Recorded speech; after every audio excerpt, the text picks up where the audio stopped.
सामर्थ्य नाम में मांगते हैं। जितने खुश हैं प्रभु की महिमा करो सब। आमीन। सब अपनी बाइबल को खोलो। नया नियम याकूब की किताब उसका 4 अध्याय उसकी 6 और 7 आयत को पढ़ेंगे। अपने पड़ोसी को बोलो ध्यान से सुन। वह तो और भी अनुग्रह देता है, इस कारण यह लिखा है, परमेश्वर अभिमानियों का विरोध करता है पर दीनों पर अनुग्रह करता है। इसीलिए परमेश्वर के अधीन हो जाओ और शैतान का सामना करो, तो वह तुम्हारे पास से भाग निकलेगा। सब कहें आमीन। मेरे पीछे ऊंची आवाज में बोलो, वह तो और भी अनुग्रह देता है, इस कारण ये लिखा है। ऊंची आवाज में बोलो, इस कारण ये लिखा है कि परमेश्वर अभिमानियों से विरोध करता है पर दीनों पर अनुग्रह करता है। इसलिए परमेश्वर के अधीन हो जाओ और शैतान का सामना करो, तो वह तुम्हारे सामने से, वह तुम्हारे पास से भाग निकलेगा।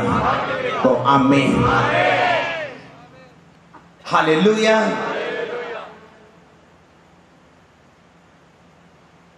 परमेश्वर ने कहा उसका सामना करो, वो तुम्हारे सामने से भाग निकलेगा। आमीन। परमेश्वर ने कहा शैतान का सामना कर, तेरे सामने से भाग जाएगा। ये बाइबल में लिखा है। शैतान की, अपने पड़ोसी को बोलो शैतान की रोटी पाप है। अगर पाप ना रहा तो शैतान ना रहेगा। आमीन। ध्यान से सुनना मेरी बात को। मैंने लोगों को कंप्लेंट करते देखा, दुष्ट आत्मा उनके जीवन से जा नहीं रही। मैंने पास्टर्स को कंप्लेंट करते देखा, उनके चर्च से दुष्ट आत्मा नहीं जा रही।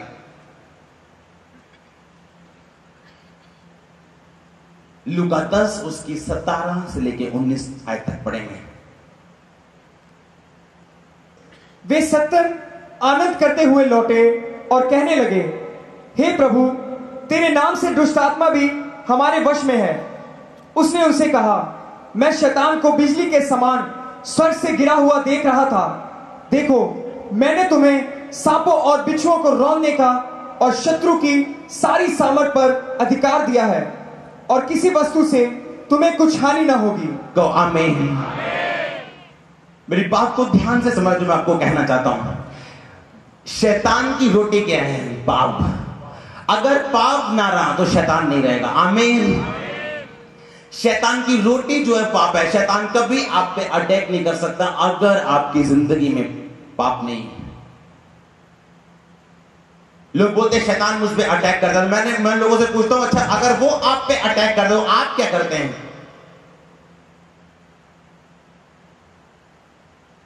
बोलते शैतान मुझ पे अटैक करता, अगर वो अटैक करता तो आप क्या करते हैं? आप सोए रहते हैं? या बेचारे बाइबल में लिखा वचन आपके लिए हथियार है, लेकिन हथियार उन्हीं लोगों के काम में आता है जो उसको चलाना जानते हैं। लूका 10 की 17 से 19 में लिखा, किसी वस्तु से तुम्हें कुछ हानि ना होगी। देखो, मैंने तुम्हें सांपों और बिच्छुओं को रौंदने का और शत्रु की सारी सामर्थ पर तुम्हें पूरा अधिकार दिया है। वो नशा जो छूट नहीं रहा आपके लोगों से, वो उसके पीछे शैतान है। वो बिजनेस जो आपके अच्छे होने के बावजूद, पैसा डालने के बावजूद बढ़ा नहीं, उसके पीछे शैतान है। आज उसका आखिरी दिन है यीशु मसीह के सामर्थ्य नाम में। आप लोगों को गवाहियां देते सुनते हैं कि मुझको शैतान था, मैं अपोस्टल जी से मिला, मैंने ये कहा, मैंने वो कहा, और उन्होंने कहा जाओ बाइबल पढ़ो, वचन पढ़ो। और जैसे मैंने वचन पढ़ना शुरू किया, शैतान मेरी जिंदगी से चला गया। अगर पवित्रता ही आपकी जिंदगी का हिस्सा है, शैतान आपके जीवन में काम नहीं कर पाएगा।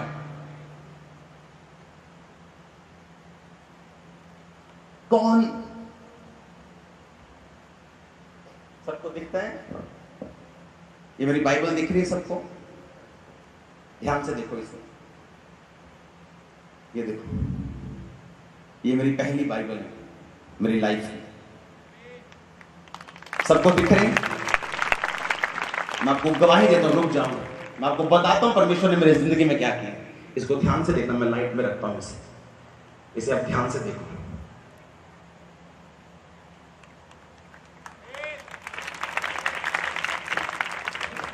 आप देखते हैं ये मैली है। किसने देखा ये मैली है बाइबल? क्योंकि जिनकी बाइबल साफ है वो बाइबल पढ़ते नहीं। 2004 में मैं परमेश्वर में इसलिए आया था कि मुझको दुष्ट आत्मा थी, और जब दुष्ट आत्मा रात को मेरे पे अटैक करती थी, मुझे मेंटली अपसेट के दौरे पड़ने शुरू होते थे और मैं बिल्कुल अपने आपा खो बैठता था।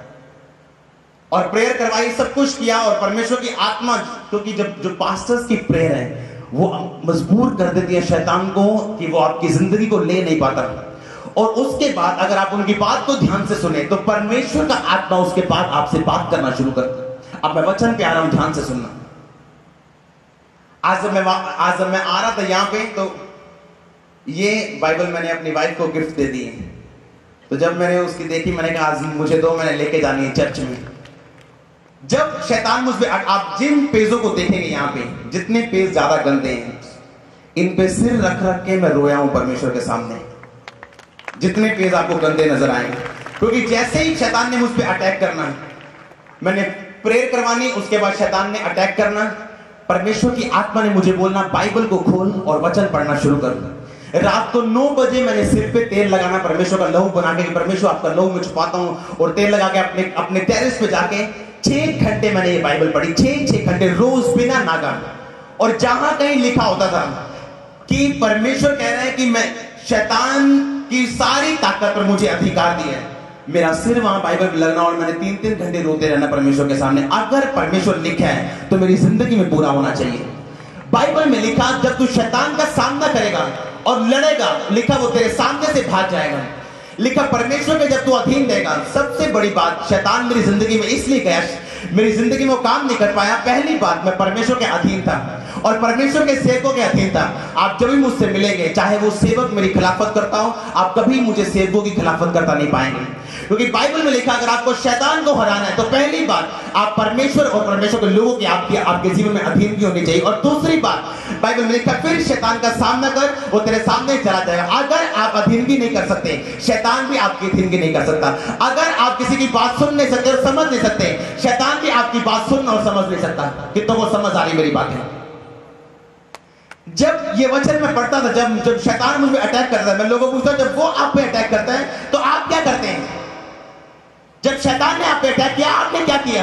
आप सो गए, आप बेचारे बन गए, रोए शैतान के सामने? जब वो मुझ पे अटैक करता, मैं बाइबल खोलता था, अपने टेरेस पे जाना, मॉडल टाउन हमारा घर होता था, बाइबल खोलने 6 घंटे मैंने वचन पढ़ना। और 6 घंटे के बाद मुझे ऐसा लगता था अगर कोई पागल मेरे सामने आ गया तो मैं अभी हाथ रखूंगा वो जगह हो जाएगा। 6 घंटे के बाद। और मैं एक बात को समझ रहा था कि परमेश्वर इस दुष्ट आत्मा को इस्तेमाल कर रहे हैं ताकि मैं अपनी जिंदगी में और प्योरिटी में आऊं, और प्योर हो जाऊं, और पवित्र हो जाऊं।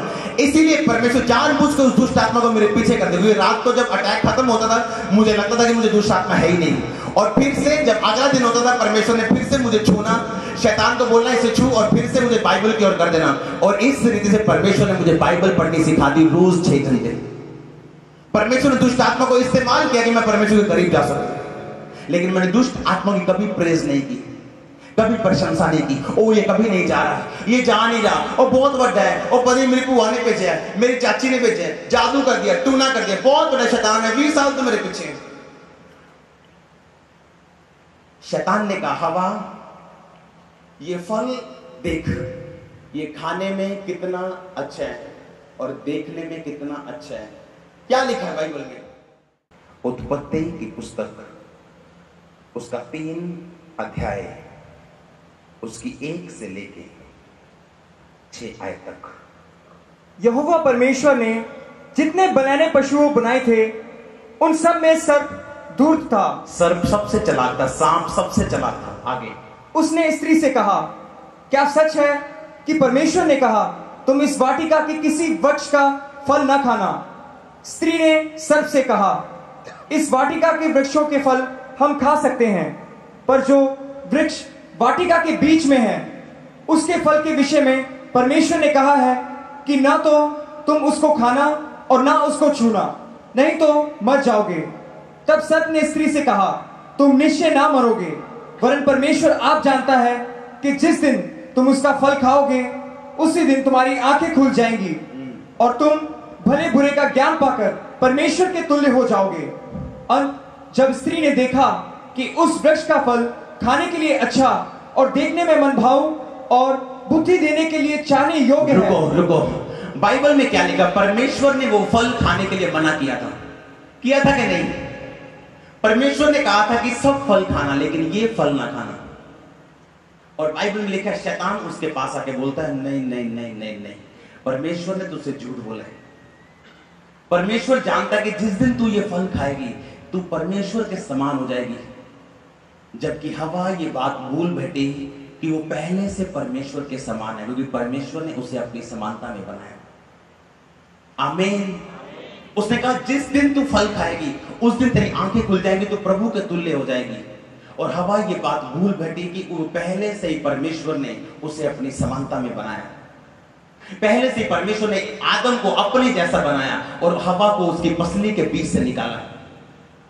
और बाइबल में लिखा, जब आप 6 आयत को पढ़ते हैं, 5 आयत लिखा, वरन परमेश्वर आप जानते हैं जिस दिन तुम उसका फल खाओगे उसी दिन तुम्हारी आंखें खुल जाएंगी और तुम बड़े भले बुरे का ज्ञान पाकर परमेश्वर के तुल्य हो जाओगे। 6 आयत में लिखा, सो जब उस स्त्री ने देखा कि उस वृक्ष का फल खाने में अच्छा, लिखा उस स्त्री ने जब देखा जो शैतान ने दिखाया कि शैतान जो फल मुझे दिखा रहा है वो खाने में क्या है? अच्छा, देखने में क्या है? मन भाव और बुद्धि देने के लिए चाहने योग्य भी है। लिखा उसने उसमें से वो फल तोड़ के खाया और अपने पति को भी दिया कि वो भी खाए।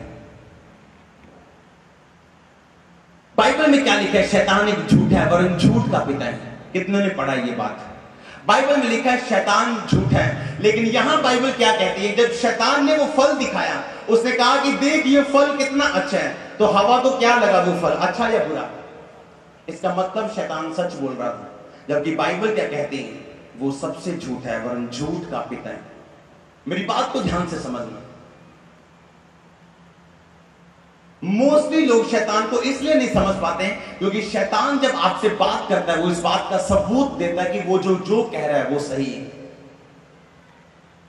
जब लोगों ने परमेश्वर के लोगों को भरमाया, जब यीशु मसीह के चेलों को भरमाया, जो चेले वापस चले गए, उन्होंने कहा कि यीशु मसीह ने कहा कि उसके शरीर को जब तक तुम नहीं खाओगे, उसके लहू को जब तक नहीं पियोगे, तुम में जीवन नहीं होगा। उन्होंने कहा बाइबल में कहां लिखा है कि तुम एक इंसान का मांस खाओ, इंसान का लहू पियो। शैतान ने सही बात कह के उसके लोगों को भरमा दिया, जबकि उसका ओरिजिन जो था वो झूठ था। ओरिजिन मतलब जहां से वो बात निकली है वो झूठ थी, जहां वो जाएगी वो झूठ है। जो आप देख रहे हैं वो सच हो सकता है। शैतान आपको बोल सकता है देख अभी भी तेरे पीठ में दर्द है, अभी भी तेरे घुटने में दर्द है, देख मैं गया नहीं तेरी जिंदगी से। लेकिन बाइबल क्या कहती है कि परमेश्वर ने कहा कि मैंने तुम्हें सांपों और बिच्छू को रौंदने का पूरा अधिकार दिया, किसी वस्तु से तुम्हें कुछ हानि ना होगी। हालेलुया। तो आप क्या मानने के लिए तैयार हैं कि शैतान जो आपको दिखा रहा है या जो बाइबल कह रही है? परमेश्वर ने कहा था ये फल ना खाना, ये फल तुम्हारे लिए अच्छा नहीं। पर शैतान ने कहा हवा फल देख तो सही। जब उसने देखा तो लिखा वो फल देखने में अच्छा, मन भाव और बुद्धि देने के योग्य, चाहने योग्य भी था। जब उसने देखा, परमेश्वर ने तो कहा था खाना नहीं, लेकिन ये लगता ही बड़ा अच्छा है, लिखा उसने तोड़ा, खाया और अपने पति को भी दिया। आप जो सुनते हैं वो सच हो सकता है, लेकिन उसका बाप, उस बात का पिता एक बड़ा झूठ है। आप जो सुन रहे हैं, शैतान जो आपको कह रहे हैं वो सच हो सकता है कि देख तेरे दर्द हो रही है, हो सकता है आपके दर्द हो रही हो, लेकिन ये बात गलत है कि वो शैतान की ओर से। अगर आप बात को समझ रहे हैं तो बाइबल क्या कहती है? मैंने तुम्हें सांपों और बिच्छुओं को रौंदने का पूरा अधिकार दिया। कौन कह रहा है? मैं कह रहा हूं या परमेश्वर कह रहे हैं? कौन कह रहे हैं? यीशु मसीह कह रहे हैं मैंने तुम्हें दुष्ट आत्माओं पर पूरा अधिकार दिया, किसी चीज से तुम्हें कोई नुकसान नहीं होगा। अब आप इस बात को मानने के लिए तैयार हैं या आप जो शैतान कह रहा है कि अभी मैं तेरे अंदर हूं, आप इस बात को मानने के लिए तैयार हैं? हो सकता है आपका सिर दर्द ना जाए, शैतान बाहर से आपको अटैक करने की कोशिश करे, आपको छूने की कोशिश करे, ये झूठ बोलने के लिए कि मैं अभी भी तेरे अंदर हूं। आपको, अगर आप बचना चाहते हैं, आपको वो बोलना पड़ेगा जो परमेश्वर बोल रहे हैं। और बाइबल में लिखा है यीशु मसीह ने कहा मैंने तुम्हें सांपों बिच्छुओं को रौंदने का पूरा अधिकार दिया। शैतान एक ढीठ व्यक्ति है। जब बाइबल में लिखा वो व्यक्ति में से जाता है, वापस आता है देखने के लिए कि क्या वो व्यक्ति का जीवन सूना तो नहीं है, झाड़ा बुखारा तो नहीं है। मत्ती 12 की जब आप 12 अध्याय को पढ़ते हैं, उसमें लिखा कि जो दुष्ट आत्मा जाती है वो बोलती मैं वहीं वापस जाऊंगी जहां से मैं निकली हूं। लिखा अगर वो व्यक्ति परमेश्वर में है वो दुष्ट आत्मा अंदर नहीं जाती, लेकिन अगर वो व्यक्ति शून्य है, अगर व्यक्ति पाप में है, तो लिखा दुष्ट आत्मा 7 गुना अंदर जाके उसे तंग करती है। अपने पड़ोसी को बोलो पाप मत कर, क्योंकि शैतान की रोटी पाप है। अगर तू पाप करेगा तो शैतान को तगड़ा करेगा। आमीन। कितनों को समझ आ रही आज का वचन? अगर एक व्यक्ति दुष्ट आत्मा से छुटकारा पाना चाहता है, पहली बात उसे पाप छोड़ना होगा। आपको फैसला करना है। जॉयस मेयर, जिसे आज पूरी दुनिया जानती है, कितने लोग जानते हैं जॉयस मेयर को? उसे नॉन बिलीवर्स भी जानते हैं, उसका नॉन बिलीवर्स भी प्रचार सुनते हैं। जब वो अपने जवानी में थी, बिल्कुल यंग थी, एक जगह वो नौकरी करती थी और उसके दांतों में प्रॉब्लम हो गई जॉयस मेयर के। ऑपरेशन करवाने के लिए गई, डॉक्टर ने बोला कि ऑपरेशन होगा, आधा ऑपरेशन आज हो गया, आधा वो उसने छोड़ दिया, बोला कल आना। जब आधा ऑपरेशन बीच में था, तो जब वो अपनी नौकरी पे गई, उसके बॉस ने बोला है ये कुछ $100 किसी कंपनी से आए हैं और हमने उनको इतने डॉलर का माल दिया और इतने डॉलर बच गए हैं उनके हमारे पास, पर उन्हें ये लिख के भेज दो कि उनके डॉलर्स पूरे हो गए, माल पूरा हो गया, पैसे पूरे हो गए, हमारे कोई लेन देन नहीं है अभी। यानी उसने बोला कि हेरा फेरी करके जितने डॉलर्स बचते हैं, 700 800 900 जितने भी वो मैं नहीं जानता, वो सारे अपने कर ले, उनको झूठ बोल के बोल देंगे। जॉयस मेयर को परमेश्वर ने कहा कि झूठ मत बोल। अगर जॉयस मेयर झूठ ना बोलती तो उसके दांतों का आधा ऑपरेशन रुकना था, क्योंकि उसके पास कोई पैसा नहीं था और सारा पैसा वो नौकरी से आ रहा था उसको। अब उसके पास एक चुनाव था, या तो ऑपरेशन बीच में रोक दे और अपने दांतों का सत्यानाश करवा ले, और या एक बार झूठ बोल के प्रभु से माफी मांग ले कि प्रभु एक बार बोल के चलो मैं माफी मांग दूं, आगे से मैं नहीं करूंगी। उसने कहा मैंने फैसला किया कि मैं झूठ नहीं बोलूंगी। अपने बॉस को चिट्ठी लेके भेजी कि सॉरी मैं झूठ नहीं बोल सकती और मैं आपके यहाँ काम भी नहीं कर सकती। ये लिख के वो वापस आके अपने टेबल पे चलेगी और ये सोच के कि अभी रिजिग्नेशन लेटर आएगा और मुझे इस नौकरी से त्याग पत्र देना पड़ेगा और मुझे जाना पड़ेगा। उसके बॉस ने उसे बुलाया और कहा जॉयस तू झूठ नहीं बोलना चाहती? कहती मैं नहीं बोलना चाहती। कहता ये पकड़ कागज और कंपनी को फोन कर दे कि ठीक है आपके डॉलर्स अभी इतने बचे हैं और हम आपको माल भेज देंगे और आज से तेरी तनख्वाह दुगनी। और आज जॉयस में लाखों लोगों के लिए आशीष का कारण, लाखों अनाथ बच्चे परमेश्वर उसे इस्तेमाल कर रहा है उन्हें पालने के लिए। लाखों लोगों की जिंदगियां उसने बदल दी। स्टैंडर्ड नजर आता है उन लोगों का जो सचमुच मसीह में है, उनका भी नजर आता है जो है तो मसीह में है, तो आपके आसपास बोलते तो हैं वो चेले हैं, लेकिन वो सचमुच चेले नहीं। जो लोग मसीह में, जो शैतान से लड़ते हैं, पहले परमेश्वर के अधीन रहते हैं, वो जानते नुकसान होता है हो जाए, दांत रहते रह जाए, लेकिन हम झूठ नहीं बोलेंगे। नौकरी मिले ना मिले हम झूठ नहीं बोलेंगे। ऐसे लोगों को परमेश्वर ऊंचा करता है हमेशा।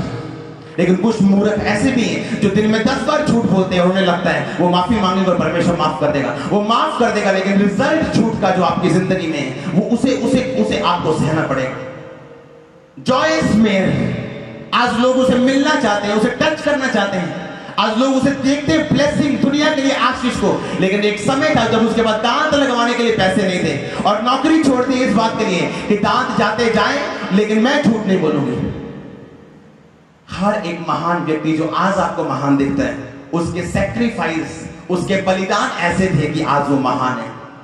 गलती नहीं लगी परमेश्वर को उसको महान बना दिया, किसी को भी उठा के खड़ा कर दिया। प्रभु गलती नहीं करता। आमीन। अब्राहम का जीवन पढ़ो, प्रभु गलती नहीं करता। एक वचन पढ़ो, उत्पत्ति 18 उसकी 19 आयत को। जितने वचन मैं बोल रहा हूं घर जाके ऐसे पढ़ना कि जो मैं प्रचार कर रहा हूं सही कर रहा हूं कि नहीं। अगर आप घर जाके पढ़ेंगे नहीं तो आप एक बच्चा मसीही। घर जाके पूरी स्टडी करना जो मैं आपको बता रहा हूं। फिर वे पुरुष वहां से चले और सदोम की ओर दृष्टि की। अब्राहम उन्हें विदा करने के लिए उनके संग संग चला। तब यहोवा ने कहा, यह जो मैं करता हूं उसे क्या अब्राहम से छिपा रखूं? अब्राहम से तो निश्चय एक बड़ी और सामर्थी जाति उपजेगी। सबको आमीन। बाइबल में लिखा जब परमेश्वर ने ठान लिया कि मैं सदोम और अमोरा नाम के शहर को खत्म कर दूंगा क्योंकि उनका पाप बढ़ गया है। लिखा परमेश्वर ने स्वर्गदूत भेजे जो उनको नाश करेंगे। लिखा रास्ते में उसे अब्राहम मिला। और परमेश्वर क्या सोचते हैं, परमेश्वर ने कहा 17 आयत में, तब यहोवा ने कहा ये जो मैं करता हूं क्या अब्राहम से छुपा के रखूं?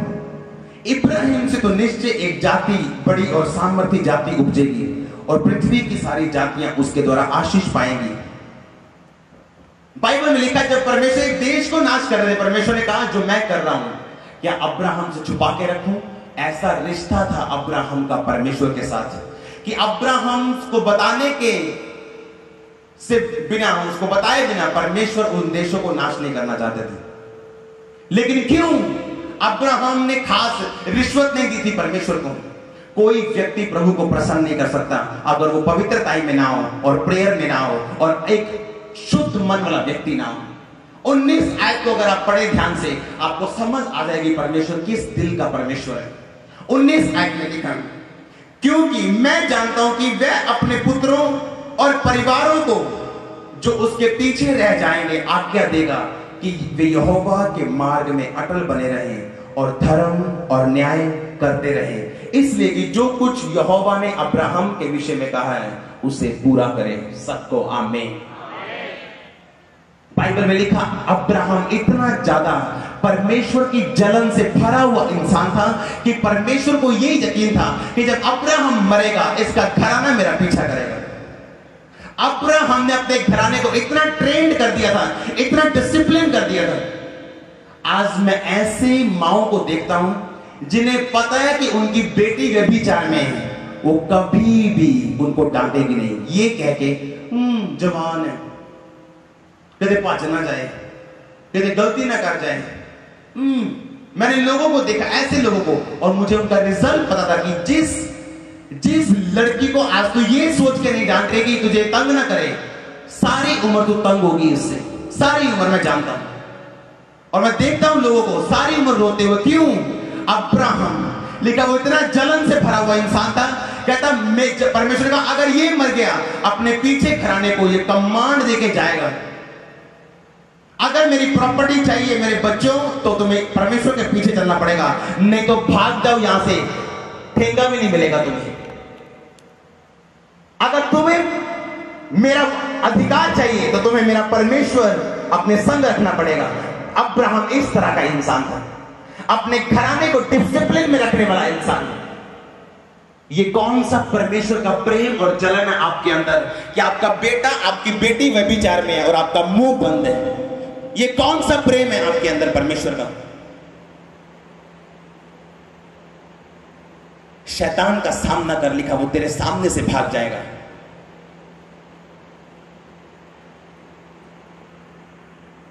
अपने बच्चों को ना डांट रहा, व्यभिचार करके चोरी करके उनकी बातों को छुपाते रहना, आप बड़ी प्रॉब्लम की तैयारी कर रहे हैं उनकी जिंदगी में।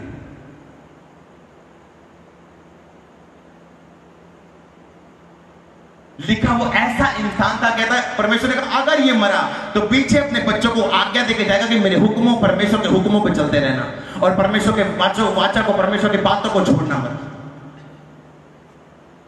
कहा क्या वो हृदय जो जलन से भरा रहता है, परमेश्वर के लिए जलन से। आमीन। उसी जलन के तहत मैंने सिर्फ चर्च को बनाया आज तक, उसी जलन के कारण मैंने सिर्फ टीम को बनाया आज तक, और कुछ नहीं बनाया। क्यों? क्योंकि परमेश्वर की जलन जब आपके अंदर होती, आप नहीं सोचते आप क्या है या आपको क्या मिला, आप ये देखते कि परमेश्वर का काम किस रीति के साथ बढ़ना चाहिए। अगर आप ये दिमाग के, मैं प्रोफेसी कर रहा हूं, दुनिया की हर आशीष आपके कदमों में होगी यीशु मसीह के नाम में। अगर आप ये समझ जाते हैं कि अब्राहम इतना ट्रेंड, इतना डिसिप्लिन में रखने वाला इंसान था, अपने बच्चों को डांट के रखने वाला इंसान था, पाप के विषय में और किसी विषय में नहीं। वो क्या परमेश्वर ने कहा ये इतना डिसिप्लिन रखने वाला कि अगर इसके बच्चे, कहता है इसके बच्चे भी मेरे पीछे चलेंगे, मैं जानता हूं। ये अपने घराने को इसने कमांड दी, आज्ञा दी। वो आज्ञा मुंह वाली आज्ञा नहीं थी, उसने सिस्टम ऐसे बनाए हुए थे अब्राहम ने। उसका घराना जानता था कि अगर ये सब चाहिए तो परमेश्वर के साथ जुड़ा हुआ है। अगर बरकत चाहिए, पिता की संपत्ति चाहिए तो प्रभु के साथ जुड़ी है। अगर प्रभु नहीं, अब्राहम ने बोला होगा अगर बेटा प्रभु नहीं तो मैं भी नहीं, अगर बेटा परमेश्वर नहीं तो मैं भी नहीं, अगर तू परमेश्वर का नहीं तो मैं तेरा नहीं। मैंने लोगों को बदलते देखा है, कट्टर पापियों को अपने पिता के कदमों पे झुके देखा है और माफी मांगते देखा है जब वो परमेश्वर के नाम में कड़क हुए हैं। मैंने परिवारों को बदलते देखा है जब एक व्यक्ति ने वचन के बीच से स्टैंड लिया है परमेश्वर के साथ।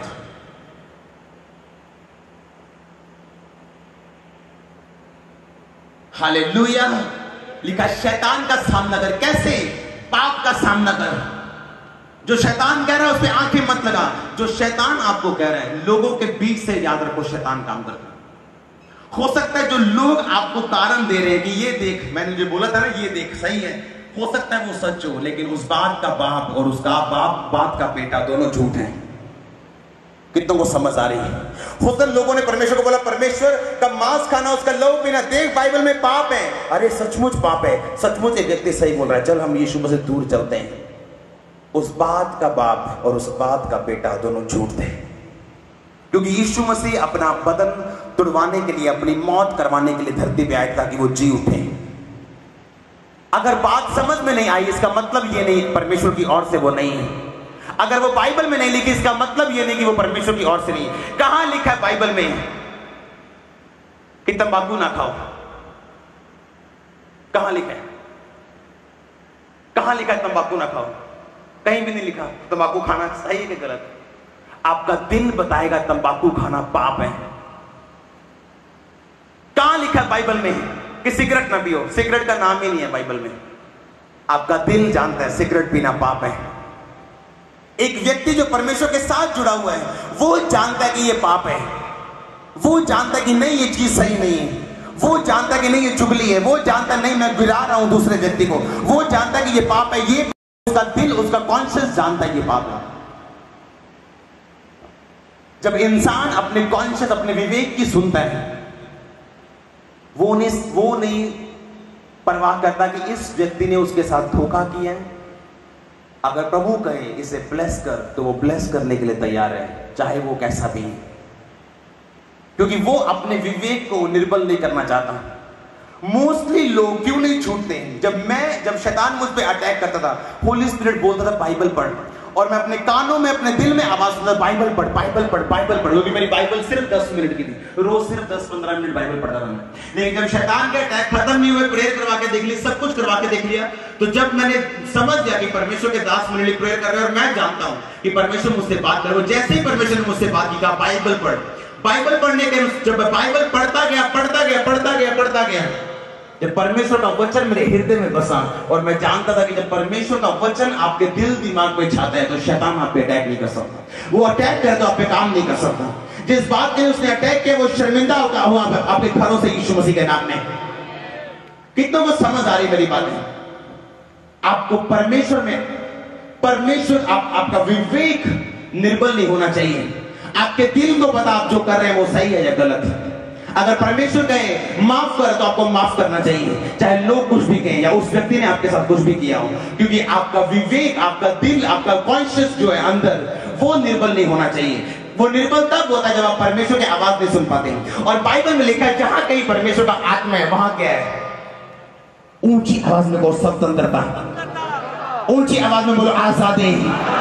आमीन। लिखा जहां कहीं परमेश्वर का आत्मा है वहां आजादी। जब मैंने यीशु मसीह को अपना जीवन दिया था 16 अगस्त 2004 को, और 2 अक्टूबर वाले दिन जिस दिन मैंने बपतिस्मा लिया था, मैं जान चुका था परमेश्वर का आत्मा मेरे दिल में आ चुका है। चाहे शैतान मुझ पे अटैक करे, वो मुझे बताए मैं अभी भी तेरे अंदर हूं, देख मैं अभी भी तेरे सिर में हूं, देख अभी भी अटैक खत्म नहीं हुए, मुसीबतें वैसी की वैसी। लेकिन बाइबल कहती है जहां कहीं परमेश्वर का आत्मा है वहां आजादी। आमीन। मैं जानता था परमेश्वर का आत्मा मेरे अंदर आ चुका है, और बाइबल कहती है जहां कहीं प्रभु का आत्मा है वहां स्वतंत्रता है। और धीरे धीरे परमेश्वर ने मेरी अगुवाई की। बाइबल पढ़, गाने सुनना छोड़, टीवी देखना छोड़, बाइबल पढ़, अच्छा प्रेयर कर, अच्छा फास्टिंग कर, अच्छा इस रीति के साथ परमेश्वर को बोल, इस रीति के साथ प्रार्थना कर, परमेश्वर के सामने इस रीति के साथ चल, इनको माफ कर, दुश्मनों को। मैंने लोगों के अंदर दुष्ट आत्माओं को रहते देखा, क्रिश्चियन लोगों की लाइफ में, सिर्फ इस कारण कि वो लोगों को माफ नहीं कर सकते। उन लोगों को माफ नहीं कर सकते जो उनके खिलाफ बोलते हैं, उन लोगों को माफ नहीं कर सकते जो उनके खिलाफ काम करते हैं। इसलिए मैंने दुष्ट आत्मा को उनकी जिंदगी में रहते देखा है सदा के लिए, चाहे वो मसीही है, चाहे उनकी प्रार्थना है। अगर तू अपने गुनहगारों को माफ नहीं करेगा, तेरा पिता स्वर्ग से भी तेरे गुनाहों को माफ नहीं करेगा। अगर तू कहे उसके गुनाह देखो कैसे हैं, तो तू भी सोच तेरे गुनाह कैसे थे। अगर तू कहे उसकी गलती देखो कितनी भयानक है, तो तू भी सोच तेरी गलतियां कितनी भयानक थी परमेश्वर के सामने। दुष्ट आत्मा उस दिन चला जाता है जब आप तन मन से परमेश्वर के हो जाते हैं। आमीन। दुष्ट आत्मा उस दिन चला जाता है जब आप तन मन से परमेश्वर का पीछा करना शुरू कर देते हैं, जब आप उसके राज्य को बढ़ाने के लिए अपनी पूरी ताकत लगा देते हैं। वो आप परमेश्वर जानते हैं कि आपका हर एक चीज परमेश्वर की महिमा के लिए। आप जानते हैं, आपका विवेक जानता है कि आप अगर जी रहे हैं तो प्रभु के लिए, खा रहे हैं तो प्रभु के लिए, अगर आप एक्सरसाइज कर रहे हैं तो प्रभु के कामों के लिए। कितनों को समझ आ रही है आज मेरी बातें? शैतान जो कहे वो सच लग सकता है उस टाइम में, लेकिन उस बात का बाप, उस बात का फादर, उस बात का पिता और उस बात का बेटा दोनों झूठ है। वो जहां से निकली वो झूठ है, जहां वो पहुंचेगा वहां झूठ है। हो सकता है जो आपको सुन रहा हो वो सच्चाई हो। इसलिए परमेश्वर ने कहा जो कोई आत्मा के अनुसार चलेगा वो जिएगा। हालेलुया। बाइबल में लिखा हर व्यक्ति अपने पड़ोसी से झूठ बोलता है। अगर आप आत्मा के अनुसार चलाए गए नहीं है, आप लोगों के झूठ पे विश्वास कर लेंगे। आपको उनके सब चुगलियां झूठ लगेंगी, सच लगेगा। आपको उनका बोला गया हर झूठ जो आपको सुनने में अच्छा लग रहा है, जो आपकी तरफ से और दूसरे के विरोध का है, आप उसको सुन के एक्सेप्ट करेंगे। अगर आपके अंदर पवित्र आत्मा नहीं, अगर आप बातों को जांचेंगे और समझेंगे नहीं, आप भोले और मूर्ख इंसान हैं। लेकिन बाइबल में लिखा जो परमेश्वर की आत्मा के द्वारा चलते हैं वो समझते हैं सब बातों को, वो जांचते हैं सब बातों को, वो समझते हैं, देखते हैं सब बातों को। जहां कहीं परमेश्वर का आत्मा है वहां आजादी है। आमीन। अगर एक डॉग, अगर एक कुत्ता जब बैठता तो अपनी पूंछ को हिला के साफ जगह बैठता है। जानवर भी अच्छी जगह बैठना पसंद करते हैं, इंसान भी अच्छी जगह बैठना पसंद करते हैं, पवित्र आत्मा भी पवित्र जगह बैठना पसंद करते हैं। उसके आने की आवाज आती, जाने की आवाज नहीं आती। पवित्र आत्मा के आने की आवाज आती है आपको, गैर भाषा और सामर्थ जाने की आवाज नहीं आती। लोग रिसीव करते हैं, उसको ग्रहण करते हैं, पाप करके गवाते भी हैं। जो गैर भाषा रह जाती है वो सिर्फ गैर भाषा है, वो वरदान है, सिर्फ एक वो प्रैक्टिस रह गई। पवित्र आत्मा लोगों के बीच से छोड़ के जा चुका है। मैं लोगों को शराब पीते और गैर भाषा बोलते देखा है। ये क्यों? क्योंकि पवित्र आत्मा जा चुका है, शब्द याद रह चुके हैं, उसके दिमाग में रह चुके हैं। इसलिए कहा गया पवित्र आत्मा के अनुसार चलो तो तुम जियोगे, तो तुम्हारे जीवन में आजादी होगी। आमीन। अगर आप डरते रहेंगे परमेश्वर से, अब्राहम डरने वाला इंसान था परमेश्वर से। सबसे अधिक परमेश्वर उस व्यक्ति को इस्तेमाल करते हैं जो अपने अंदर परमेश्वर का डर रखते हैं, परमेश्वर के लोगों का डर रखते हैं। सबसे ज्यादा व्यक्ति आपको अगर मिलेगा तो वो व्यक्ति इस्तेमाल हुआ मिलेगा। आमीन। कितनों को समझ आ रही मेरी बातें? पाप अगर आपकी जिंदगी में है तो जितनी मर्जी हाथ रख के प्रेयर करवा लो, दुष्ट आपको छोड़ने वाला नहीं। वो प्रेयर जो आप करवा रहे हैं मदद कर सकते हैं आपकी पाप छोड़ने में, अनुग्रह दिलवा सकते हैं परमेश्वर से कि आप प्रभु के करीब जाते जाएं। लेकिन छुटकारे के लिए बाइबल में लिखा है आपको परमेश्वर का होना पड़ेगा।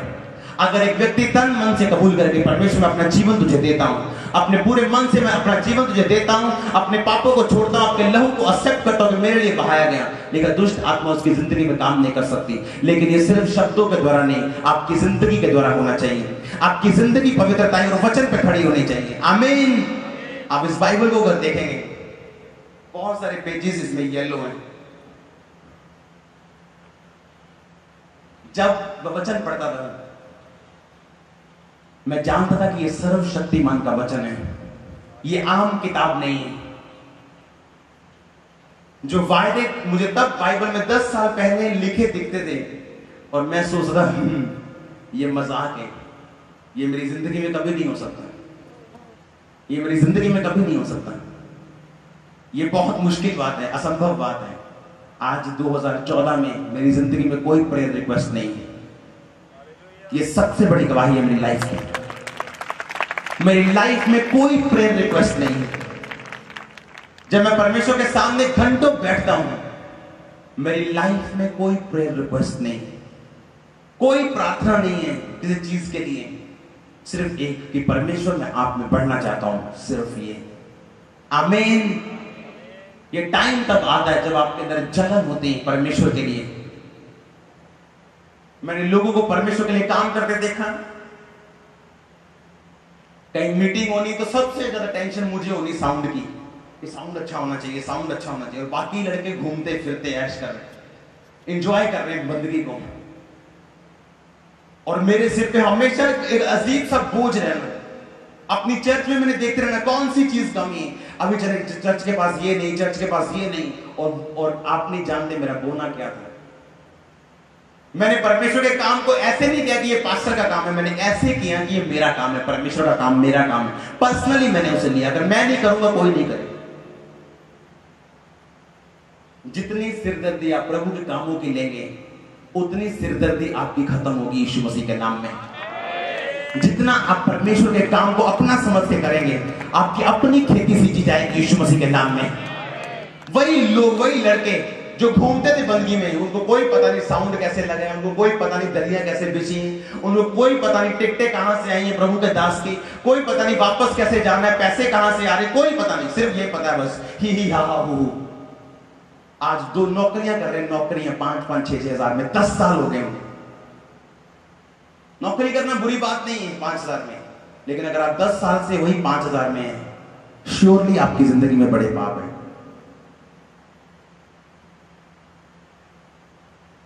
उनके हिसाब से मैं मूर्ख था तब, क्योंकि सारी टेंशन मेरे दिमाग पे थी, उन्हें लगता था मैं पागल हूं। आज सबसे ज्यादा ब्लेस हूं मैं यीशु मसीह के नाम में।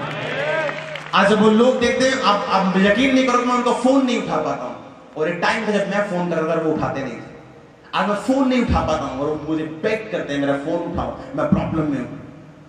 लिखा जब तू परमेश्वर की आवाज नहीं सुनेगा और तू हंसेगा, एक टाइम आएगा जब मुसीबत घेरेगी और मुसीबत और बुद्धि हंसेगी, प्रभु हंसेगा, और तू मुसीबत में होगा। आप जो बो रहे हैं आप काटेंगे, अच्छा तो अच्छा, बुरा तो बुरा, नफरत तो नफरत, प्यार तो प्यार। प्रभु के घर में इसलिए पैसा मत दो कि आपको 100 गुना मिले। आप बिजनेस करने के लिए प्रभु के घर में नहीं आए। आमीन। हमने इसीलिए परमेश्वर के सेवकाइयों में बोया, इसलिए नहीं कि हमें बरकत मिले, हमने इसलिए बोया कि एक बोझ हमारे अंदर था कि परमेश्वर का राज्य बढ़ना चाहिए। और हम जानते हैं उसका राज्य बातों से नहीं, हर एक चीज जरूरी है। हमारा जीवन देना जरूरी है, पैसा देना जरूरी है, ताकत देना जरूरी है, गिफ्ट देना, टाइम देना परमेश्वर को जरूरी है। आमीन। सिर्फ मैं देता हूं, मुझे टेंशन है हर चीज की।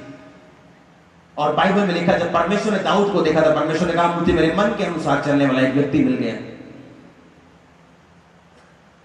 मेरा मुंह ऐसा कि मैं पाप में लोगों को देख के चुप नहीं बैठ सकता, चाहे वो मेरा कोई भी क्यों ना हो, कोई भी क्यों ना हो, कोई भी क्यों ना हो। मुझे कोई छोड़ के जाना चाहे जाए, आना चाहे कोई आए, जब वो पाप में है तो मैं चुप नहीं बैठ सकता। ये कौन सी आग है आपके अंदर जो गर्म नहीं है? ये क्वेश्चनेबल आग है। ये कौन सी जलन है आपके अंदर जो दिखती नहीं परमेश्वर के लिए? लोग सोचते हैं जब हम प्रभु के चर्च में पैसा देते हैं तो वो एहसान है। प्रभु पे कोई एहसान नहीं, वो आपके पैसे को नहीं चाहता। लेकिन बाइबल में लिखा हम वो जो बोते हैं वो हमारी जिंदगी बनाते हैं। जब मैंने बोया था आज से और आज तक बो रहा हूं, जब मैंने प्रेयर की थी आज तक कर रहा हूं, जो मैंने फास्टिंग की आज तक कर रहा हूं, उसने मुझे बनाया या किसी और को? उसने मुझे ब्लेस किया है। आमीन। उसने मुझे आशीषित किया है। प्रभु के घर पे आके हम प्रभु पे एहसान नहीं करते हैं, उसकी प्रार्थना करके हम प्रभु पे एहसान नहीं करते हैं। 50 लोग अगर मेरे द्वारा मसीह में आए तो प्रभु में कोई एहसान नहीं, मेरे धर्म के काम उसे कुछ नहीं दे सकते, मेरे पाप उसका कोई नुकसान नहीं कर सकते। ये सब कुछ मैं अपने लिए करता हूं। यीशु मसीह को चेले बोले परमेश्वर हम सब कुछ छोड़ के तेरे पीछे हो गए, हमें क्या मिलेगा? परमेश्वर ने कहा एक भी ऐसा नहीं जो सब कुछ छोड़ के मेरे पीछे हो जाए और मैं उसे 100 गुना ना दूं। हालेलुया। अगर हम किसी मजदूर की मजदूरी नहीं रखते तो परमेश्वर भी हमारी मजदूरी नहीं रखेगा। आमीन। बाइबल में लिखा कुरनेलियुस को परमेश्वर ने कहा, स्वर्गदूत को बोला कि मैं कुरनेलियुस को बोला स्वर्गदूत ने कि तेरी प्रार्थना और तेरे दान परमेश्वर के सामने याद किए गए हैं। अकेली प्रार्थना नहीं, लिखा तेरे दान जो तूने परमेश्वर के लोगों में किए उसके कामों को बढ़ाने के लिए। हालेलुया। अब्राहम ने कहा, अब्राहम के विषय में परमेश्वर ने कहा ये इतना जबरदस्त इंसान है अब्राहम कि मैं इसे बताए बिना कोई काम नहीं करूंगा। और दूसरा, ये अपने घराने को आज्ञा देके जाएगा, बेटा अगर प्रॉपर्टी चाहिए तो ये है बाइबल, अगर ये तेरी है तो मैं तेरा हूं, जिस दिन ये तेरी नहीं मैं तेरा नहीं हूं। जिस दिन परमेश्वर तेरा है उस दिन मैं तेरा हूं, जिस दिन परमेश्वर तेरा नहीं है मेरा तेरे साथ कोई संबंध नहीं है। ऐसा था अब्राहम। आज लोग अब्राहम बनना चाहते हैं, उसके काम नहीं करना चाहते। दाऊद बनना चाहते हैं, उसके काम नहीं। एस्तर बनना चाहते हैं, बॉयफ्रेंड को छोड़ना नहीं चाहते। दाऊद बनना चाहते हैं, गर्लफ्रेंड को छोड़ना नहीं चाहते। पाप बॉस ने बोल दिया दारू पीनी है तो पीनी है, क्योंकि बॉस नाराज नहीं होना चाहिए, प्रभु नाराज होता तो हो जाएगा। आप बहुत पीछे हैं अभी। जिस दिन परमेश्वर को प्रसन्न करना आ जाएगा आपके चेहरे चमकेंगे यीशु मसीह के नाम में। लोग देखेंगे परमेश्वर की महिमा को आपके जीवन में यीशु मसीह के नाम में। आमीन। आपको परमेश्वर का बनना है, तन मन धन हर एक चीज से आपको दिखाना है परमेश्वर को कि आपके अंदर चलन है परमेश्वर के कामों के लिए। किसने लाश मांगी थी परमेश्वर की? यूसुफ ने। बाकी कहां थे? सोए हुए थे बाकी सारे। और यूसुफ के अंदर था कि यीशु मसीह के अंदर ये शर्म नहीं होनी चाहिए, उसकी जिंदगी में ये शर्म नहीं होनी चाहिए। मिनिस्ट्री में भी ऐसे लोग हैं कुछ जो देखते हैं कि मिनिस्ट्री में ये कमी नहीं होनी चाहिए, सेवकाई में ये कमी नहीं होनी चाहिए, चर्च में मैं ये कमी रहने नहीं दूंगा, और खुद स्टेप लेते हैं, लोगों का इंतजार नहीं करते। हालेलुया। लोग बोलते हैं वो सेवकाई अच्छी नहीं, ओ पास्टर ने ऐसा कर दिया, ओ फलाने सेवक ने ऐसा कर दिया। मैं उनको बोलता था आज से कुछ साल पहले, अगर उसने ऐसा कर दिया तो आप क्या लंगर खाने आए? खड़े हो जाओ परमेश्वर के लिए और बता के दिखाओ, काम करके दिखाओ कि आप कैसा काम चाहते हैं। मैंने कभी किसी की खिलाफत नहीं की। मैं लोगों को बोला मैं खिलाफत करने के लिए खड़ा नहीं हुआ, मैं करके बताऊंगा परमेश्वर ने किन कामों के लिए मुझे चुना है। आमीन। तब लोग फॉलो करेंगे जो मैं कर रहा हूं। क्यों? मैं जानता हूं परमेश्वर ने मुझे खड़ा किया है। मैं वोटों से खड़ा नहीं हुआ हूं, लोगों ने वोट डाल के मुझे खड़ा नहीं किया, मुझे परमेश्वर ने खड़ा किया है। मैं आपके लिए खड़ा नहीं हूं, परमेश्वर के लिए खड़ा हूं। आमीन। जब परमेश्वर आपको खड़ा करता है, ये प्रेयर के द्वारा खड़ा नहीं करता। ज्यादा प्रेयर वाला इंसान खड़ा हो जाए ये संभव नहीं है। ये चुनाव है जो परमेश्वर सर्वशक्तिमान पहले करता है और बाद में आप प्रेयर करते हैं। मैंने संडे लोगों को बताया कि मैं आपको दिन बता सकता हूं, रातें गिन के, कि कौन सी रात मैं सोता हूं। पिछले 1 साल में मैं कितनी रातें सोया हूं, ये मेरे हाथों से ज्यादा नहीं होगा, लेकिन मैं आपसे ज्यादा हेल्दी हूं, आपसे ज्यादा ब्लेस्ड हूं, रातों को जाग के भी। कितनों को समझ आ रही मेरी बातें? अगर परमेश्वर का प्रेम आपके अंदर है, आपके काम बताएंगे, आपके शब्द नहीं। हालेलुया। आपके काम बताएंगे, आपके शब्द नहीं। मैं लोगों को बोलता हूं जब तुम्हारे जीवन में पाप हो तो शब्दों से मत को परमेश्वर मुझे माफ कर, जीवन ऐसा कर लो आपका जीवन बोले यीशु मसीह के नाम में। जो पाप आपने किया उसे इस तरह से मसल के रख दो कि आप इस तरह से फाइट करो शैतान के साथ कि परमेश्वर देखे महीना 2 महीने 6 महीने आपने सचमुच वो गुनाह नहीं किया और परमेश्वर आपको खड़ा करे फिर से। हालेलुया। जब आप समझ जाएंगे परमेश्वर के वचन, उसके प्रेम को, आप अपनी बुआ की परवाह नहीं करेंगे जो आपको प्रसाद खिला रही, जो नाराज हो जाएगी जिसने आपको फॉरेन में भेजना है। आप गरीबी में रहने के लिए तैयार हो जाएंगे, लेकिन वो प्रसाद लंगर खाने के लिए तैयार नहीं होंगे। और एक दिन होगा जब आप बाहर होंगे यीशु मसीह के नाम में। याद रखो, जो कोई शैतान आपको ऑफर कर रहा है, जिस लालच के साथ वो आपको ऑफर कर रहे हैं, समझ लो परमेश्वर के पास 100 गुना ज्यादा है उस शैतान से। 100 गुना ज्यादा परमेश्वर आपको दे सकते हैं। God's time is the best time. अपने हाथों को उठाओ, को परमेश्वर मैं तैयार हूं।